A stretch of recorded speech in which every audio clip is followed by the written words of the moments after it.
You're about to listen to the Complete Developer Podcast, the podcast by coders, for coders, about all aspects of life as a developer.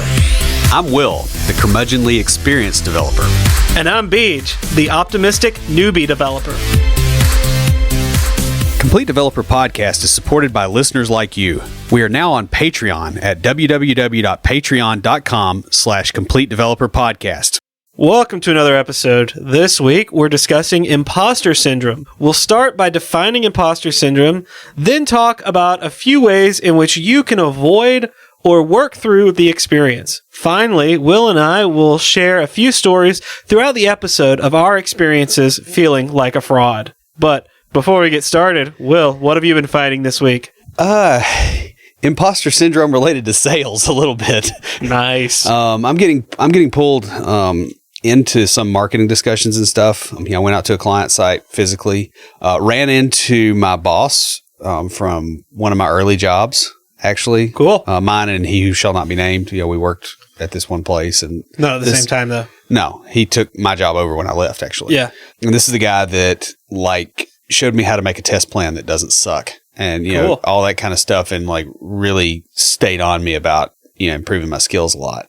Yeah. So it was just kind of weird, It was because he's doing the same stuff that I've been doing. And we had a back and forth discussion about microservice architectures, and it was a discussion of equals. It was very, very weird.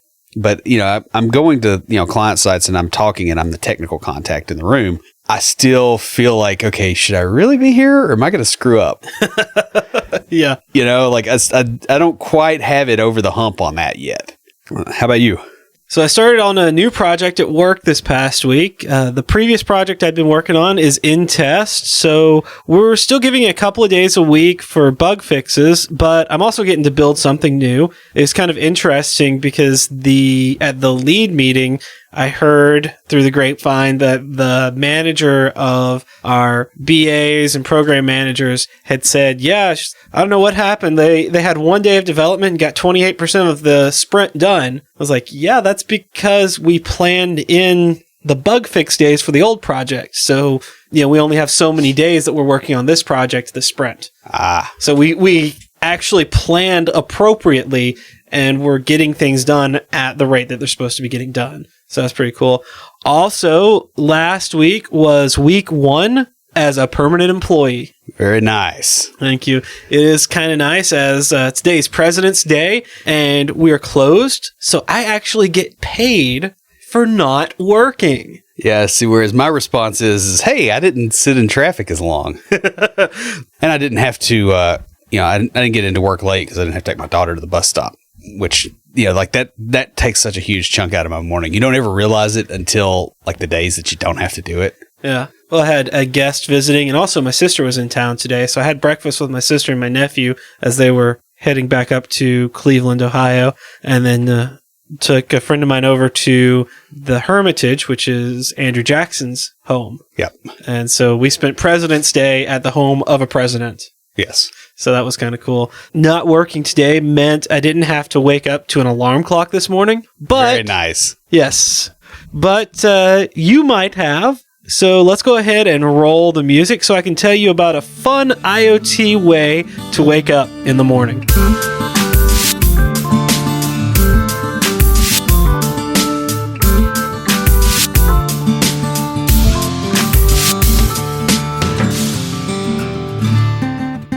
This week for IoTs, I have a fun way to wake up in the mornings, and that is the Arduino Nerf Target Alarm Clock.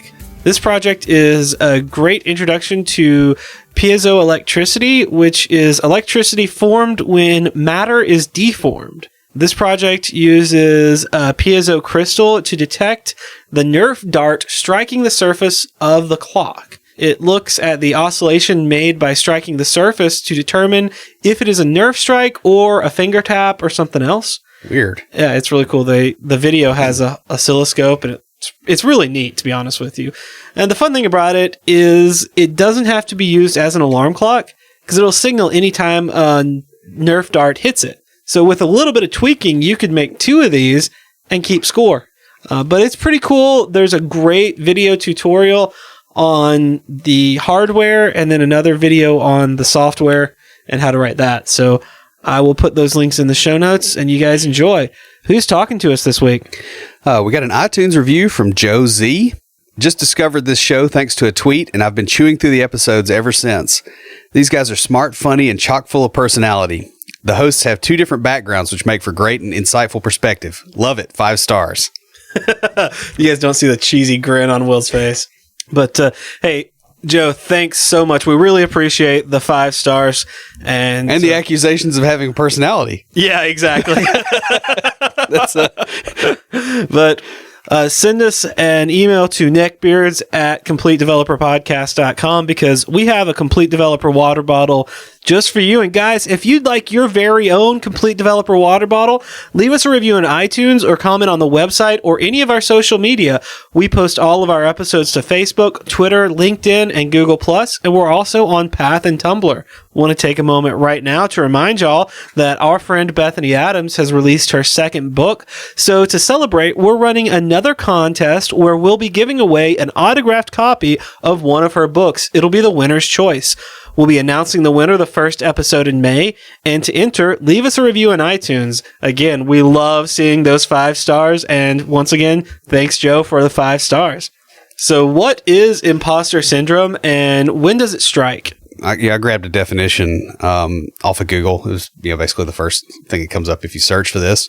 Imposter syndrome, also known as imposter phenomenon or fraud syndrome, is a concept describing high-achieving individuals who are marked by an inability to internalize their accomplishments and a persistent fear of being exposed as a fraud. It's interesting because when I was in medical school, we had a psychology class just about every semester.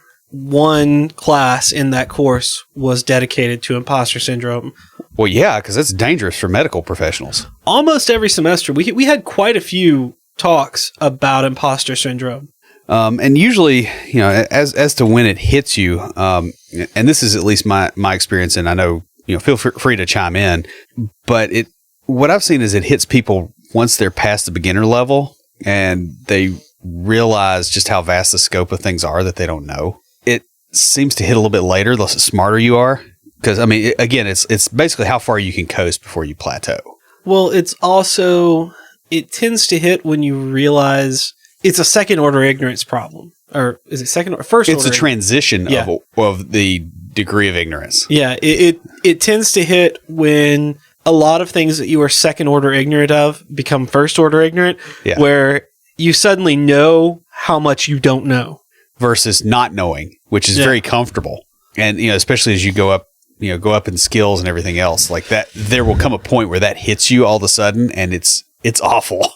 Well, one of my undergrad professors, the one that I used to listen to Metallica with and that liked to hunt and the one that we got along with really well, he once said that when you get your bachelor's in psychology, you think you know everything there is to know about psychology. Then you get your master's. And you realize how much you don't know and how much there is out there that you don't know. Right. And then you get your PhD and you realize how much there is out there that nobody knows. Yeah. And then I'm told that you do the post-grad work and then you realize that nobody knows, so you don't care. Yeah, exactly. And you just get, higher pay and you're happy. Mm-hmm. But yeah, it's definitely something that is fairly dangerous to a career because, this can obviously lead to burnout. It can lead to you quitting. Overreaction to this is very common, I guess is something I would say. And I know when you and I were talking, of course, we kind of corrected this, but, like we were headed up the stairs after last week recording. I was like, I was going to talk about imposter syndrome and like, you know what that is, right? Which now I realize, hey, I was kind of somewhat condescending when I said that. I didn't think, oh yeah, that's going to be something you would have covered in medical school and psychology. Actually, that's kind of dumb. Looking back on it. And I gave you a very turt kind of like placating response to that. Yeah, it's when you don't feel like what you're doing. And I was like, oh, sorta. And of course, then I wrote this whole outline thinking that you didn't have the background, even though I really should have realized that. But not knowing what you're doing is part of it, but the big thing is you don't feel like you know what you're doing and you should probably quit and go do something else before you get caught and get humiliated. Like when it's that paralyzing fear, that's imposter syndrome. The other is, okay, I'm a little nervous. Yeah. That, those are not the same thing. It's the difference between getting slapped and getting curb stomped. Yeah. Well, it's a matter of if you're a little fearful that you may not know what you're doing, that's good because that drives you to learn more and to get better at what you're doing. That's a driving force. Right. Whereas this is more like an anxiety type syndrome where it is a crippling force. Yes. It causes you to go, I have no idea what's going on. And I never will. And I never will. And I shouldn't be here. And they're going to find out that I don't know what I'm doing. And I'm going to lose my job. And then I'm going to lose my house. And my wife is going to leave me. And I'm going to end up. And I'm going to be paraded in front of my friends as a homeless person with a cardboard sign that says, "Can't code for food. I suck." Yeah, exactly. Yeah. And, like you think about that, it sounds crazy until you've been there. Yeah. Until you've actually like slammed into that. And it's also a phrase that, it's a phrase that kind of repeats over time a little bit, although it's usually not as intense later on because you realize, hey, this is BS. Well, if you effectively deal with it the first time. Yeah. Otherwise you go somewhere else. Well, the thing is, if you effectively deal with it the first time, the next time it hits, it's easier to deal with in each subsequent time. But if you don't effectively deal with it, but don't end up leaving the field, the next time it hits, it's worse and worse and worse until you do end up leaving the field. Yeah, or you end up dealing with it. Yeah, or you end up dealing with it. Exactly. And being smarter, this is one of those things in life, too, that the smarter you are, the worse this is. Because if you think about the above average, kid in high school, right? Most of your classmates, like you're sitting in biology class, they're learning, in high school biology class, they're learning that frogs are not reptiles. And you're digging through and learning, the Krebs cycle or something like that. And then you get to college and a bigger chunk of the people are more like you, but maybe you coast through that. And then you get into development and there's all these hardcore engineers out there, or you get into med school, or you go to med school and then everybody is like you. And you realize everyone in class had the exact same experience as you in undergrad where, they were in the top of their class. There is one thing that I really appreciated. One of my professors, who reminded me a lot of the professor I quoted earlier, but he said, "What do you call a doctor who gets a C average?" Doctor. Exactly. Yeah.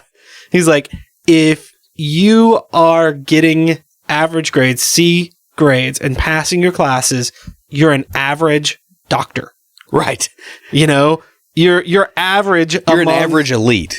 Yes. You're average among the top. Yeah. So, but what I see with developers a lot of times is they are the smarter people in their groups. And then they'll get out there and they're around a bunch of people that are at the same level. And all of a sudden, if they've been coasting, that catches up with them about the same time as the plateau hits in learning.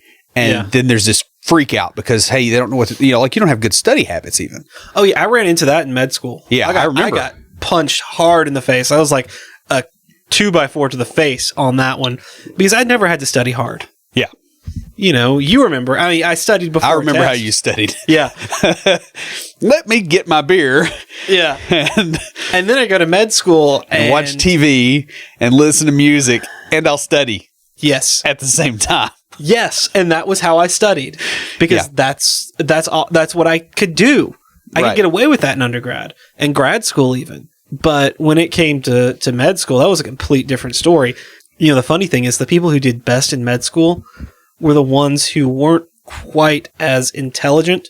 Yeah, they weren't at the top. They weren't as high on the IQ scale, so they didn't get to coast, but they put in the effort in undergrad, and they were smart enough to put in the effort and get there.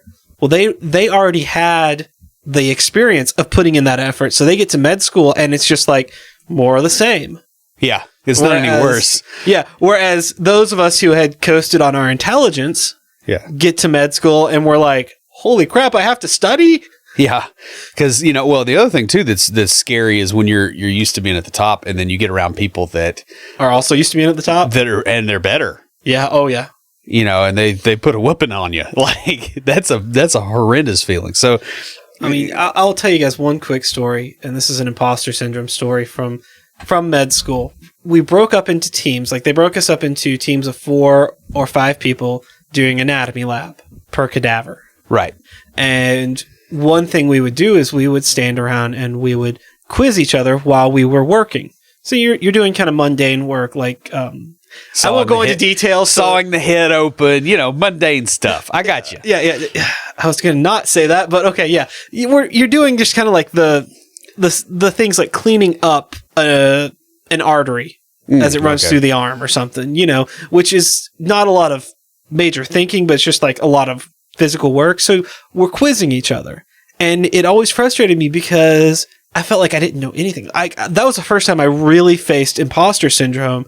And I said it to one of my lab mates who was also friends with me and my ex. And I said it to him, like, I just feel like I feel so stupid in anatomy lab because I feel like you guys know so much more than I do. And she's like, oh no, she's like, I only ask questions on stuff I really know. She's like, I actually study up to ask questions before coming to anatomy lab. Yeah. So I'll know stuff that you guys won't, and I can ask those questions. Yeah. Well, I mean, the biggest thing with imposter syndrome is that it is a false feeling. Yeah, it is. And that's kind of what we want to dig into as far as these strategies for getting over it, being able to internalize that, hey, this is temporary and this is false. So let's get into it on how to overcome or work through imposter syndrome. And the first thing is accept your wins. I mean, it's really easy to be humble. Is it? Sorry. It is when you're like around you. I feel comfortable being a little cocky, and I'm the same way, right? Yeah, but in a workplace environment or things like that, it's easy to be humble and treat your victories as something that you really didn't earn. Right. And the thing is when you say that often enough, you start to believe it, and that's where you get nailed. The thing is only people at an extremely high level of skill can really afford to be that humble as most people feel like they have to be. And what it really comes down to is it becomes a form of peacocking. Yeah. If you're familiar with the term, it's like I can do something ostentatious to show my value that is ostentatious because it's not something that's actually affordable. And that's what humility is for a lot of people. And so you really have to watch that. I know I've done a lot of things that have gained me some praise at work. The appropriate humility is, hey, I did what had to be done.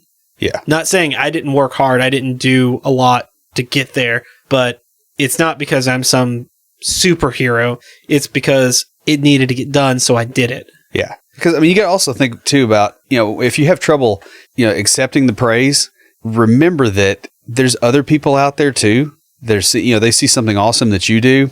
And if you act like it was nothing, think how they feel. Like, that can come across as a really arrogant thing to do. And it kind of is. That makes sense. And it's one thing to...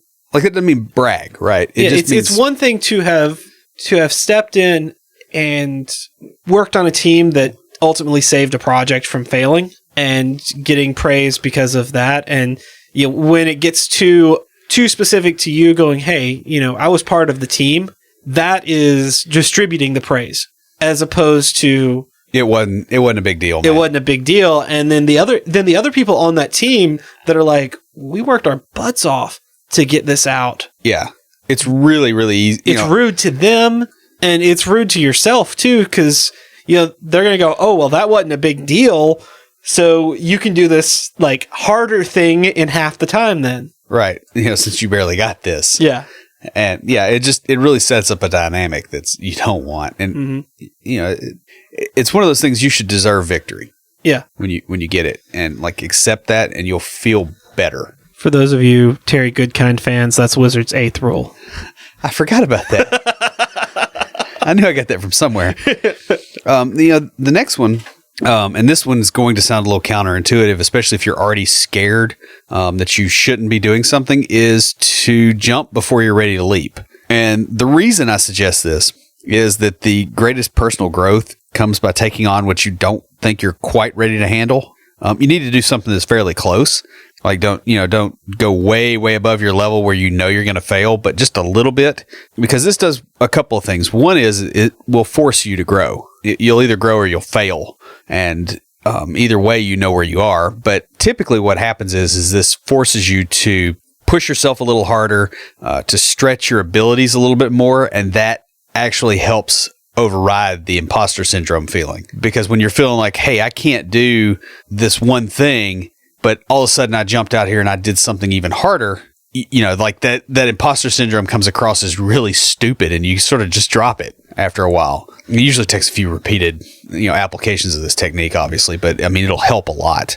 I can follow this, because one thing that we're doing on this new project that I mentioned earlier is with Angular, we're doing directives and components instead of controllers.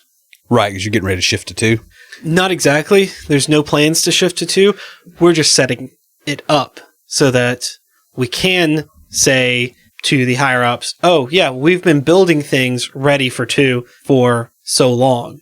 And it's something that the front-end developer that I'm working with on this project, he and I had talked about doing back a couple of months ago.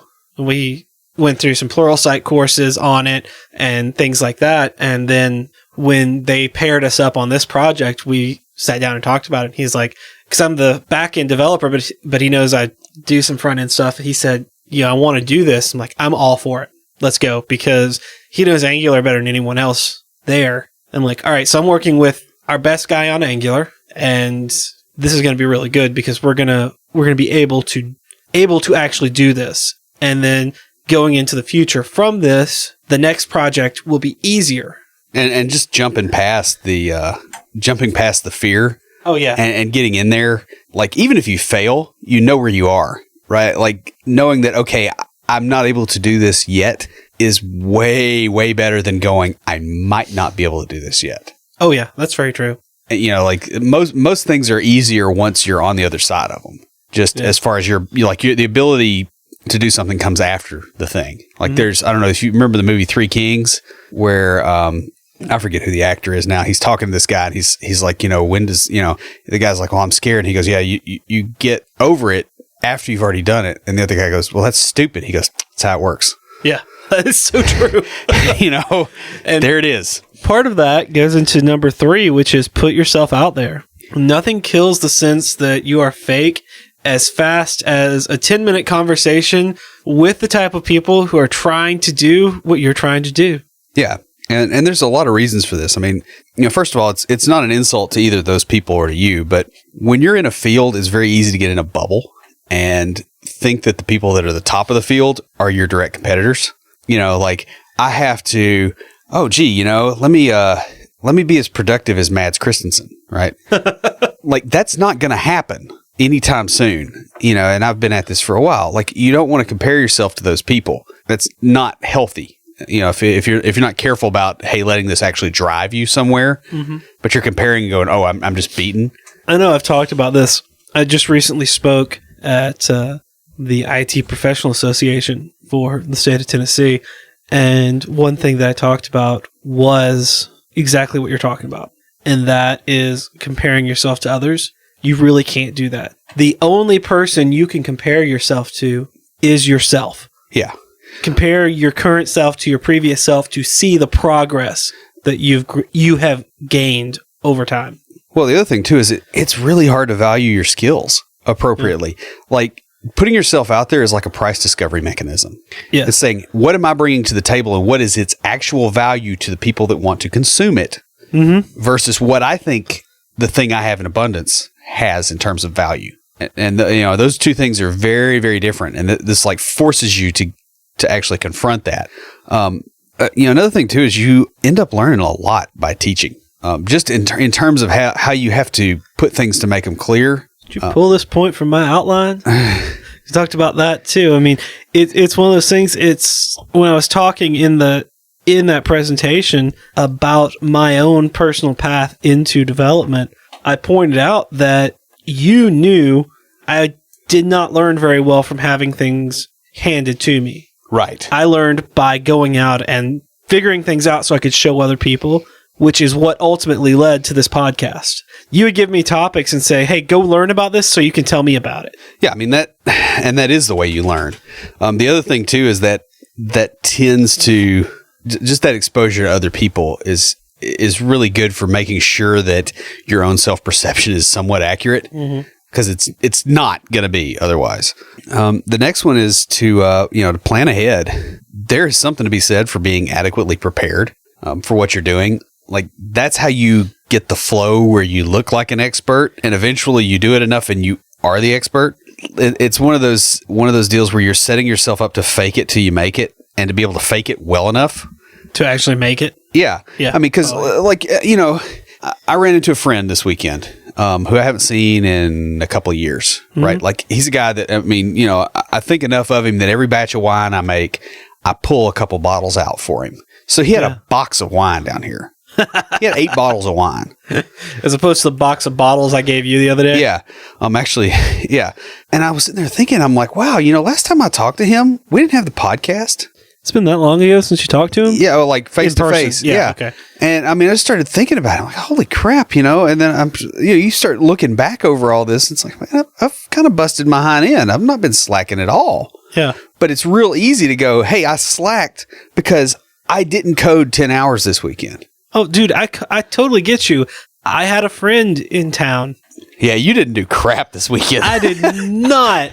And I'm glad you didn't. But I was telling Will about it before we got started. I felt so bad. I still do feel bad about getting nothing done at all this weekend. Because, I mean, even on weekends where we have developer launchpad and I've got family stuff, I get a couple of hours of work done on something. Yeah.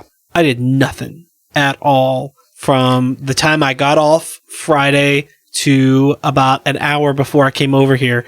Well, and you didn't do much during the week leading up to it either, because you had moved into your apartment back in the fall, and you did the whole bachelor thing of, hey, I'll put those boxes up sometime.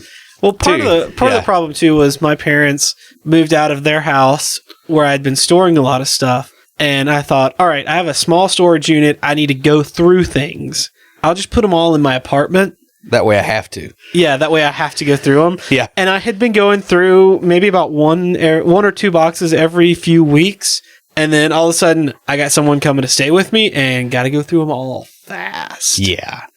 So, but I mean, honestly, the interesting bit in all of this is that planning ahead actually teaches you what you need to know to not be a fraud. Yeah. And that includes getting over things that intimidate you. Yeah, because, once you have a plan and you go, okay, no matter how emotionally wound up I am over this thing, I'm going to follow my plan. Mm-hmm. The plan works if you did it right. Well, I will be honest about planning. That ain't your thing. Well, it is on some stuff, but it is my thing, but I'm also okay with not planning, especially when I don't know. Like, I wish I had planned better this weekend because, man, stuff's expensive.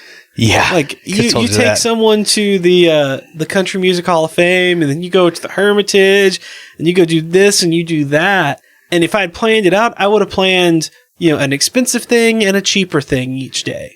Yeah, instead of, hey, let's do all the expensive things right now. Yeah, exactly. Yeah.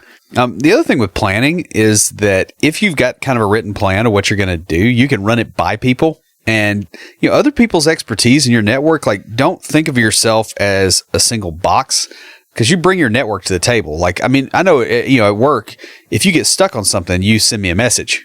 Yeah. I've got people I can ask too for the same reason. What's funny is at work, my coworkers know, like, some of them have met you, but everyone knows about you. Yeah.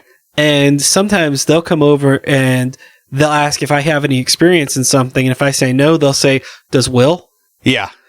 Would you mind asking him about this? And so leverage your network. Like, people, just as an aside, people will go, "Oh, well, I shouldn't be helping somebody else while I'm on the clock." Right? And I get, you shouldn't be doing much of that, but there is a minimum level of that is just reasonable, and it's insurance for the day when you need it. Well, there have been one or two times, not many. Yeah. There have been one or two times you've asked me questions.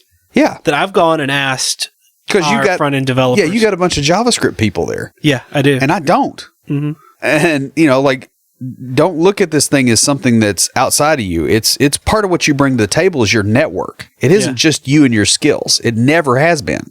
Mm-hmm. So, not to go, completely off topic. Yeah, and talking about your network, the next point is consider those who are more skilled than you in the proper light. It's incredibly easy to think that the people you think are better than you will always be better than you. Yeah. And that's also very demoralizing. Like I just said, there have been a few times where you've actually asked me questions. Right, because you're in a different focus. Yeah, exactly. And, my old boss, I ran into him, and he's doing a lot of the same stuff I'm doing. Mm-hmm. And it was just sort of a point of growing up to realize, hey, it's not that I've arrived. It's more of a thing of now I bring value to the table that he can see. And we're it's just more of an equal thing. So don't look at somebody that's way better than you right now and go, they're always going to be that way. Because you're gonna skill up and you're going to specialize. You're going to get into stuff that they don't, and they're going to get into stuff that you don't. And all of a sudden, now you're peers. There's a reason that PhD med students, right? When you're going through and you're getting your doctorate, you're going through all the crap. What happens after you're a doctor? You're a doctor? You're a doctor. How does if you went back to, let's say your lab where you cut apart the cadavers and whatever stuff you do there that I don't want to think about, because that sounds disgusting. But if you went in and you'd got gone all the way through med school and you had gotten your doctorate and you went and talked to this person, would you still at some point you might know more than them because they're in there and they're cutting up dead bodies, but you're working with patients. Yeah. And you can bring a perspective in that they don't have anymore. And there's a point where you got to realize that that's coming. Well, a great example of this is one of my coworkers. He started off there in the department as an intern right after finishing his degree. Actually, I think he started his internship his last year as part of his schooling. And then he was good enough, they hired him on after an internship. Yeah. And 2 years into that, now our lead front-end developer goes to him for questions about Angular. Yeah. Because he kind of put him on the Angular path when they decided to go that direction, and he went out ahead of everybody. And he's the guy that people go to if they have Angular questions because he's the one on the forefront in our team, and he's been doing it for 2 years. When he started, he knew less than our lead developer. Now, when it comes to Angular, he knows more than our lead developer. He's the person that our lead front-end developer goes to ask questions about Angular. It's amazing to me because I'm friends with both of them, and there is this I was your mentor during your internship, therefore I know more than you at all times, but there is we're coworkers. So there's camaraderie. Yeah, and, there is. The thing, because that's something I try to do for you, right? If you're blatantly full of crap, I'm going to tell you. But I would tell somebody that was my boss too. Yeah, that's true. Yeah, it's just not something that's static. Start to look at people as fountains, not statues. Kind of. Yeah. Every person is a process, and they change over time. And that will get rid of a lot of the anxiety because you start to realize, hey, now I can do this.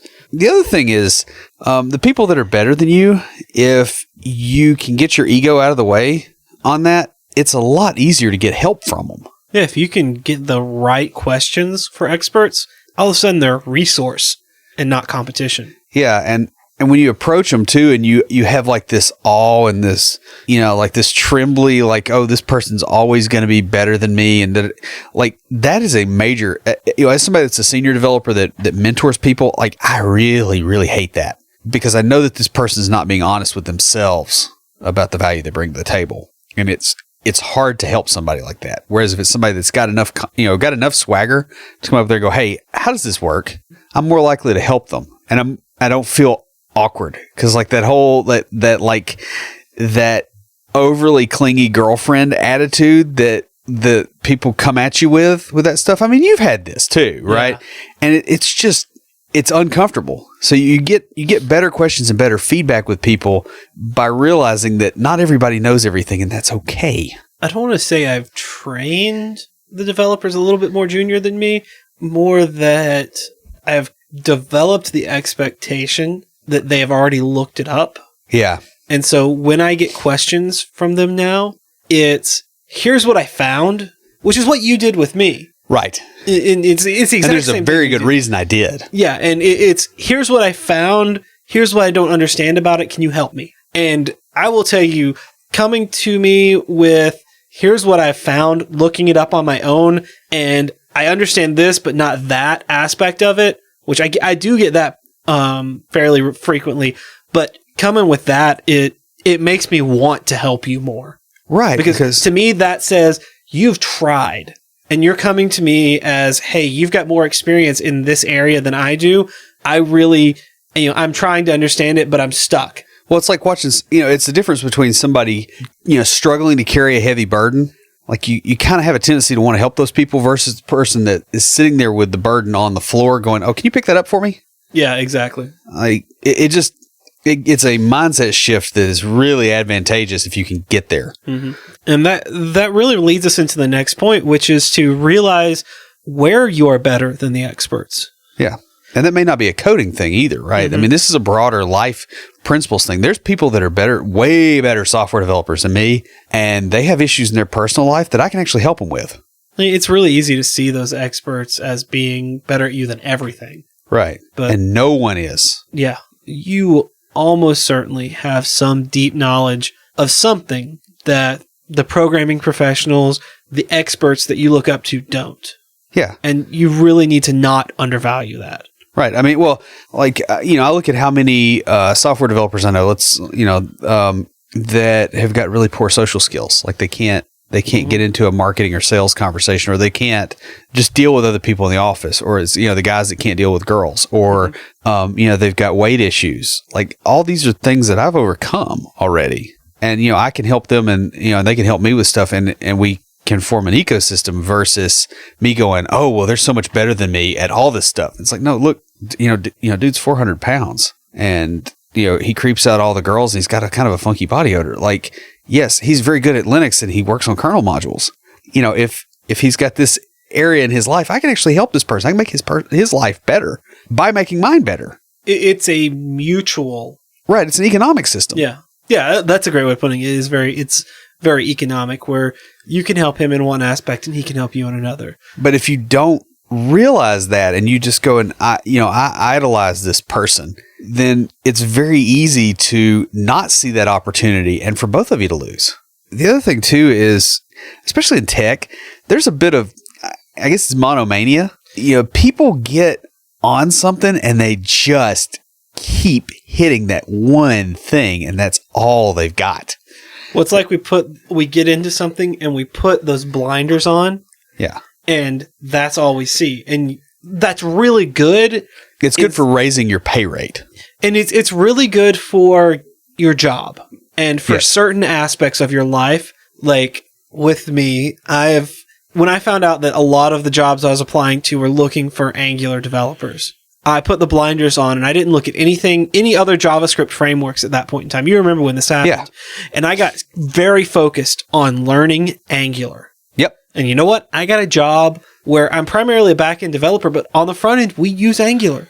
Yeah, and that's what you brought to the table. And the monomania thing is okay, but you need to realize, typically what happens is somebody goes, okay, I'm really focused on Angular, but I don't know all these other things. You don't know React. Not really well. You don't know Knockout very well. You've played with it some, I think.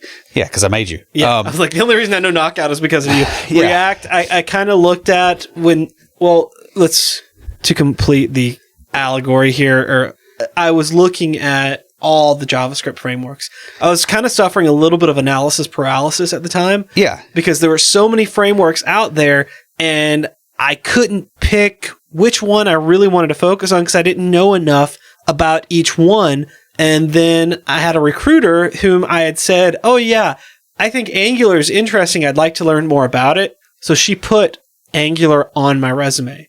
Not the resume that I had submitted to them, but she changed it and then sent it to places. So when I went to interview at those places, they saw Angular on my resume and started asking me Angular questions. And I'm like, guys, I'm just starting to learn Angular. I didn't get any of those jobs.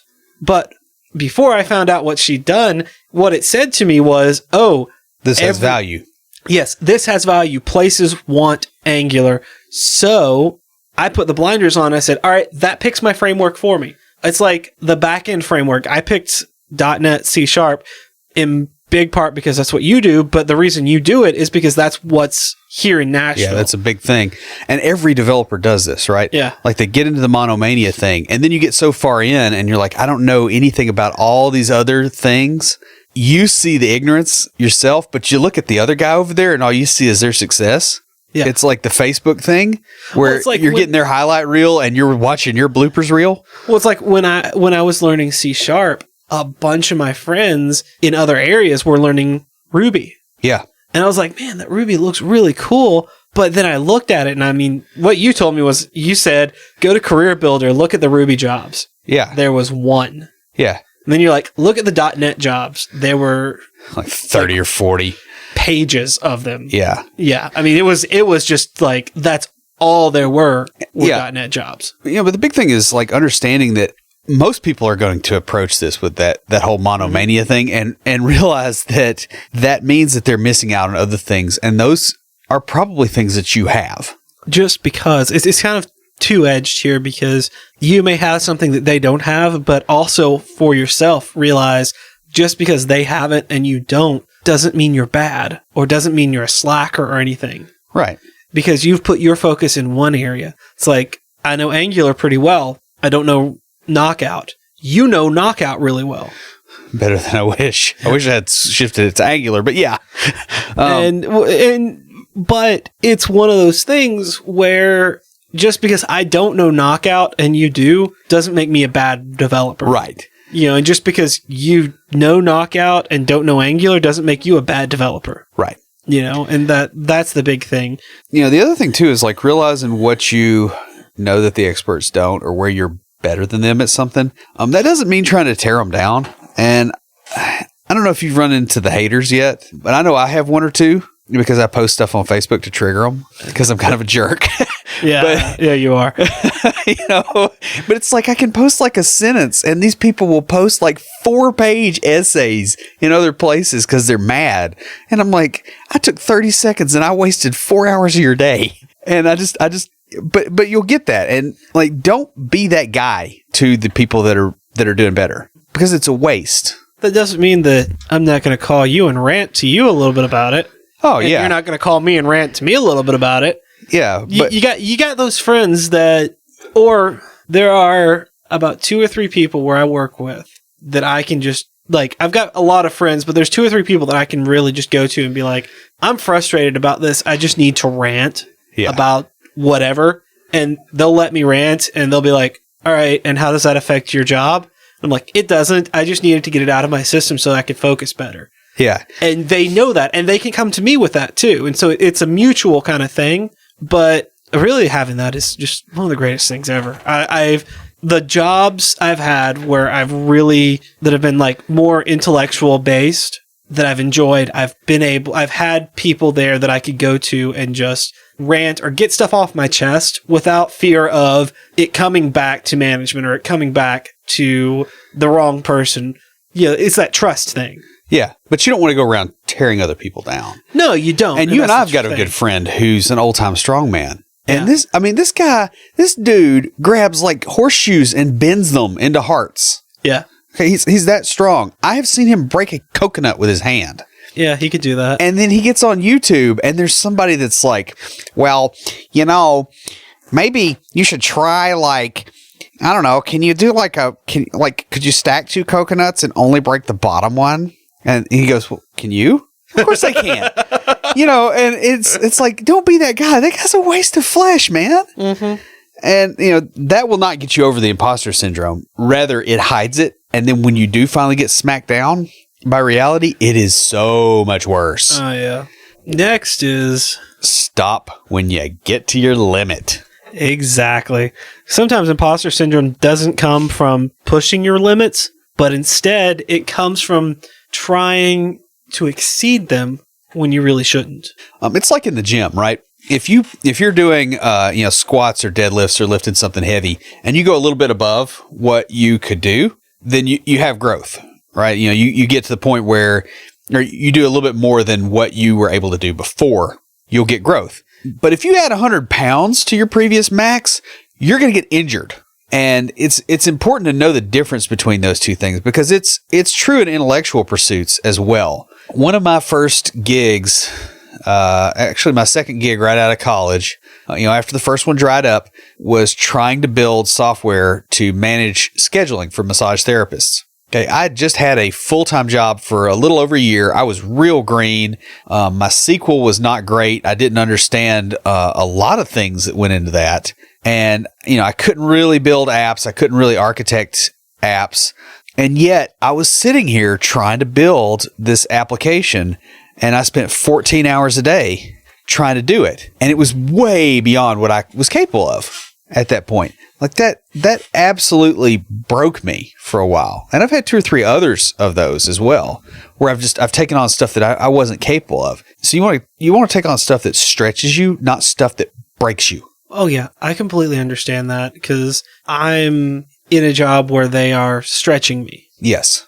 And thankfully they recognize my level and have not, like, there are other people who can do things that would break my ability, because I'm not there yet. Right. Not that I won't be there in 5 or 10 years, but I'm not there yet.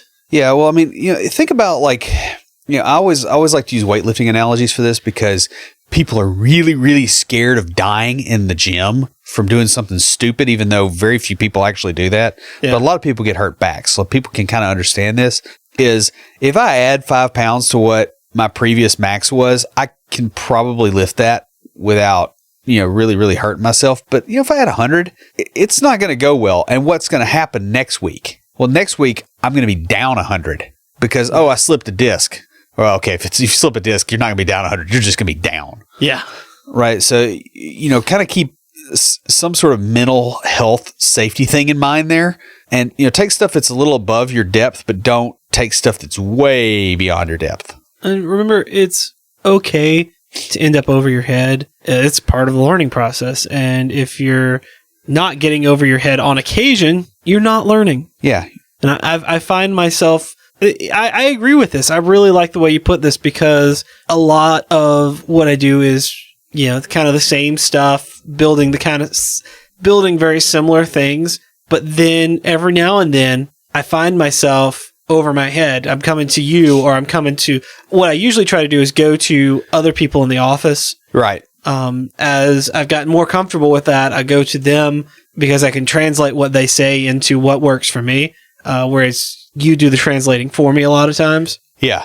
And so I'll go to them, and then I'll come to you if I need help with what they told me. I mean, I guess the thing is like, I hate to say it this way because it sounds bad, but a lot of the people that can help you most, it's like the best swimming coaches arrive when you're drowning in shallow water. Yeah, I can see that. Not when you're in the open ocean, because then you're just dead. Yeah, yeah. But like when it's a little bit above your head, and they feel like, hey, if I just nudge this person, I get way more bang for my buck, because I can push them over the top, and they're good. Versus, they're hopeless and they're going to waste my time and theirs. It's just easier to get help that way. On the same note, the next point is learn to see failures as part of the process. Oh yeah, you learn more by failing than you do by succeeding. Edison, I don't know if you know the story about him with a light bulb, which I think is one of the things he didn't rip off from Tesla. But, he learned from his failures. And he made a lot of them. Like we wouldn't, you think about how many thousand iterations just to get the old school light bulbs like we had. I mean, that was a real thing. That was a testing process, and you learn from that. But you just have to make failure something that is both acceptable and survivable. I mean, if you treat failure as a learning experience, it's a lot easier to learn from and a lot easier to keep going. Yeah. Well, you remember, like, when we played Nintendo as kids, right? Like, every person our age had a Nintendo. Yeah. And I know we've got some younger listeners, right? So I don't mean a Nintendo 64. I mean a Nintendo. 8-bit. Yeah. You got a game, and those games were hard. Like, I've played some of them since. Oh, yeah. Man. Well, part of the problem was you couldn't, if you died, you didn't come back where you were. You started the game over. Yeah. And, there was a growth curve, and you learned. Mm-hmm. You didn't have a save option either. Right. Some of them you did. Yeah, but even then, it was not a good save option, because they realized, hey, if you fail, you need consequences. But the thing is you remember how we used to play those games? Like you get in there and you're like, okay, I'm going to play, I don't know, Double Dragon. And I don't know the Konami code because that's cheat and all that. But you start playing and what happens? Well, you get a little ways in and you just get whooped. Well, what do? You don't go, oh, I'm not good at this game. I need to send it back. Like that's what the little bratty kids did. But most people said, okay, now I'm going to go back in and I'm going to try to see if I can get past there. In other words, the failure was part of learning the game. Yeah. What ended up happening? Well, eventually you beat the game and you probably still can beat it in your 30s now. And that's the way I want you to look at small failures. Now, obviously catastrophic failures where like you lose your house, like if you lost a Nintendo game and it burned your house to the ground, that's a problem. If you lose it and you go, okay, I have to start over, that's not. Sometimes you do have to start your life over and you end up finding the right career for you. Yeah. Well, there is that. I mean, some of us have personal experience with that. Yeah. But, the other thing, too, is you learn from failure, man. Oh, yeah. Like, some of the discussion that you and I had before we got on the podcast, and we don't want to get into that, very clearly showed that you realized that those failures, the things that didn't go well were learning opportunities. Oh, yeah. That's totally true. And you just have to be able to do that. And you have to try to shift into that head when you're starting to get the imposter syndrome weighing on you. Now, the next thing is stop sabotaging your performance. There's a weird thing where people will say, winning is not good achievement. Even if it's like a small win, it's still a win. And, part of this goes back to the humility thing, that we had at the beginning. But part of it, too, is sometimes if the win feels small, you need to go for something a little bigger. Yeah. And this is something that's been burning me up at work here the last 2 or 3 weeks. And, I was really angry for a while until I realized what was going on. And the problem is every problem I had was something that was easy. Or it's just straightforward. It's like, oh, there's a CSS bug and the font's the wrong size and the wrong color. And it was like you get the irritation of the bug and you don't get the dopamine hit of actually fixing something that's. I got you because we finished up a little over a week ago. Actually, we finished up at the beginning of this month on the project that I was working on, and we've been kind of doing bug fixes, and most of them have been minor things.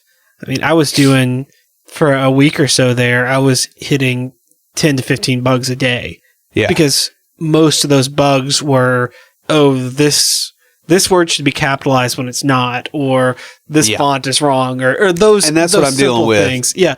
And what you have to do with those is you look at those not as individual wins, but you group them and you go, oh, hey, I got 10 bugs fixed before lunch. Yes. Setting a time on it is what I've been doing. Because that's what management did. They came to me and like, how'd you get 10 bugs knocked out before lunch today? And I'm like, because they were all small things. Yeah. Because I spent 2 hours on another bug and they're like, well, why'd you get 10 bugs done before lunch and only 4 after? Are you slacking? I'm like, no, it took me 2 hours on one bug because it was a bigger thing. Yeah. And when I said that to them, they're like, oh, that makes sense, and went away. And it wasn't a big deal. But yeah, if it's for your own stuff. Yeah, for your own personal stuff, clump them together. Or do it at work. Yeah. But the thing with the imposter syndrome that comes out in all this is you feel like you are wasting your effort. Yeah, I know that feeling. When you don't have a meaty enough task in front of you, find some way to make that challenge. Like don't accept that it's just something stupid and easy. Like figure out something. Either I'm going to code this faster, or I'm going to write it fewer lines of code, or I'm going to use a more interesting technology. Like this is a place where resume driven development may be a little bit more okay. Oh yeah, especially when you're doing like humdrum things like, with C#, we do the view model that comes into the controller, then convert it to the model and then send it to the database for a basic CRUD app. Well, that takes me about 20 minutes to do. So I try to do it in 10 without mistakes. And I give myself 20 minutes to do it because I might make a mistake trying to do it in 10, and I'll be able to catch that in that second 10 minutes. But, it's a matter of, I get what you're saying here, where it's make those dull tasks challenging by creating challenges for yourself. Yeah. Sometimes it's a strange thing. Like when you feel under pressure, sometimes the best way out is actually adding pressure. Mm-hmm. And I don't know what that is. It's almost like you get stuck at a local minima as far as what you're capable of doing. And then you push, something pushes on you a little harder and all of a sudden you just crush it. Yeah. And it's just a weird, I don't know why that works, but that I find that tends to be my go-to. And the last one is don't get hung up on other people's opinions. Yeah. Other people don't realize how much effort it took to get you where you are. Yeah. Well, I mean, think about the average person and realize half of them are dumber than that. And that's not meant as an arrogance thing, but just look at that and go, okay, do I really want to be basing my opinion of myself that I carry around in my own skull all the time on that? And the answer to that should be no if you have any common sense at all. I mean, come on, guys, let's be realistic. There's like haters gonna hate. Well, there's like 15% of the population that thinks Elvis is still alive. Like when you see numbers like that, that should tell you about how useful it is to assign value to those opinions. Well, I mean, that made more sense 20, 30 years ago, but at this point, yeah, and if Elvis was alive, if Elvis had been alive, he died in 2016 because everybody else did. Yeah. But yeah, like remember that most of the people that are speaking to you about where you are biased towards their own lack of experience, because if they weren't, they wouldn't be talking to you. They would be executing. Also, guys, just know haters going to hate. I mean, haters are what you get when you do well. Yeah. If you're running into them, then honestly, you're headed in the right direction. Yeah. Because if nobody's looking, there's people that get up and they sneer. They have somebody that they look at and they have to sneer at whatever that person's doing. And if you've got one or two of those, or a couple hundred even, you're probably doing something okay. So just like let that slide off your back. Like that's a signal, not a sign, I guess is the way to put it. Like it doesn't tell you where to go. It tells you where you are. Imposter syndrome hits a large percentage, if not all, of developers at some point. And it's not just limited to developers. I mean, I talked about it in medicine and pretty much any highly specialized field. Yeah. You'll have imposter syndrome. It can be a very damaging experience until you find ways to cope with the feeling. And with that said, there are a lot of practical strategies, even more than the ones that we mentioned, that you guys can use to overcome it. And that pretty much wraps us up. Before we close it out, Will, what do you have for us this week for Tricks of the Trade? Well, I just want to point out that there's really only two healthy ways to look at negative emotional states that are, like if you have a negative emotional state that's long lasting. In other words, you weren't mad for 10 minutes, but like it's 2 or 3 days or a week or whatever. There's really two good ways to deal with this. And the first is that those things are a warning of danger. And that's kind of your mind and your body's way of telling you to correct a bad situation before it gets worse. We have psychological mechanisms that warn us of impending problems, or warn us when our relationships are breaking down, or when we're not getting enough sleep, or when we're engaging in risky behavior. And those things evolved over hundreds of thousands of years, and they're there for a reason. And so when you start getting into a negative emotional state, like try to figure out what's triggering that and how to overcome it, because it shows up because it needs to. And obviously that's everybody's goal when they go into a negative emotional state, is to get out of it, except for the people that like to wallow in it. But the second good way to look at them is that they are a place where you can harvest better behaviors. Let's say you feel like you're an imposter at work. Besides this being an emotional state that you want to get out of, it can also drive you to work harder to improve your skills. It can drive you to learn more. It can drive you to be more organized. And if you look at that negative emotional state as an opportunity to push certain habits onto yourself that you need to be doing anyway, a lot of times it's not so bad. You do that and you get out of the state, all of a sudden now you have a new habit that helps fix this problem and you're in a better place. And so I just kind of want to encourage everybody to think about that when you're in the imposter syndrome or the anger thing or the, just like a sense of despair or any of those kind of emotional states. Obviously you want to get out of it and you need to figure out how to do that. But the other thing is, while you're in there, figure out what you can do to not be there again, and it'll help you out a lot. That's all I got. Stand by for Titanfall. If you have a question or comment for us, please email us at neckbeards@completedeveloperpodcast.com. Our theme music is an excerpt from Stand By for Titanfall by Pure Bells, available on SoundCloud and licensed under Creative Commons. The intro music for IoTs is Hillbilly Hip Hop by Jason Belcher. For references, show notes, and to sign up to our email list, be sure and check out the website at CompleteDeveloperPodcast.com. You can also follow us on Twitter at CompleteDevPod and like our page on Facebook to keep up with the news about the show. Thanks for listening. See you next time.